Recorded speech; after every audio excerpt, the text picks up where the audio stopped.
ದಿನಾಂಕ 11/5/2026 ಸಾಯಂಕಾಲ 7 ಒಂದು ಕೇಸಿನ ವಿಚಾರಕ್ಕಾಗಿ ಮಾನ್ಯ ಶಹರ್ ಪೊಲೀಸ್ ಠಾಣೆ PS ಆದ ಕಿರಣ್ ಮೊಯ್ತಿ ಅವ್ರನ್ನ ನಾನು ಭೇಟಿಯಾಗಕ್ಕೆ ಹೋಗಿದ್ನಿ. ಹೋದಾಗ ಅವ್ರನ್ನ ನಾನು ನೋಡ್ಲಾರ್ದ ಗಮನಿಸ್ಲಾರ್ದ ಹಂಗೆ ಹೋದ್ರಿ.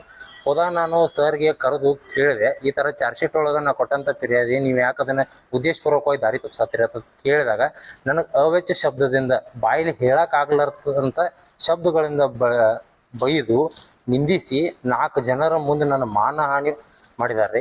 ಅದಲ್ದ ಗುಂಡಾ ರೀತಿ ವರ್ತನೆ ಮಾಡಿದ್ದಾರೆ. ನನ್ನ ಬಡಗಿ ತಗೊಂಡು ಸ್ಟೇಷನ್ಗೆ ಬಂದ್ರೆ ನಿನ್ನ ಬಿಡುದಿಲ್ಲ ಅಂತೇಳಿ ಜೀವ ಬೆದರಿಕೆನೂ ಹಾಕಿದಾರ್ರಿ. ಇದರಿಂದ ನನಗೆ ಮನಸ್ಸಿಗೆ ಭಾಳ ನೋವು ಉಂಟಾಗಿದೆ. ಒಬ್ಬ ಪತ್ರಕರ್ತನಾದ ನನಗೆ ಈ ರೀತಿ ಆಗತ್ತಂದ್ರೆ ಗೋಕಾಕ್ದಾಗ ಜನಸಾಮಾನ್ಯರ ಪರಿಸ್ಥಿತಿ ಏನ? SP ಸಾಹೇಬ್ರಿಗೆ ಏನು ಕೇಳ್ಕೊತೇನಪ್ಪ ಅಂತಂದ್ರೆ, ಮಾನ್ಯ PS ಅವರು ಭಾಳ ಅವೆಚ್ಚ ಶಬ್ದದಿಂದ ನಿಂದಿಸಿದ್ದಾರೆ, ನನ್ನ ಮಾನಹಾನಿ ಆಗೈತಿ, ತಕ್ಷಣ ಇವ್ರ ಮೇಲೆ ಕ್ರಮ ಕೈಗೊಳ್ಬೇಕಂತ ಹೇಳಿ ಮಾಧ್ಯಮ ಮುಖಾಂತರ ನಾನು ನಿಮ್ಮಲ್ಲಿ ವಿನಂತಿಸ್ಕೊಳ್ತೇನೆ. ಸಾಹೇಬರು ನನಗೆ ಜೀವ ಬೆದರಿಕೆ ಹಾಕಿದಾರ. ಅಂದಿಂದ ನನಗೆ ಭಾಳ ಜೀವದ ಭಯ ಐತಿ, ಭಯದ ವಾತಾವರಣ ಸೃಷ್ಟಿ ಆಗೈತಿ. ನನಗಾಗ್ಲಿ ನನ್ನ ಕುಟುಂಬಸ್ಥರಿಗಾಗ್ಲಿ ಏನಾದ್ರೆ ಜೀವಕ್ಕೆ ಏನಾರ ಆದ್ರೆ ಅದಕ್ಕೆ ನೇರ ಹೊಣೆ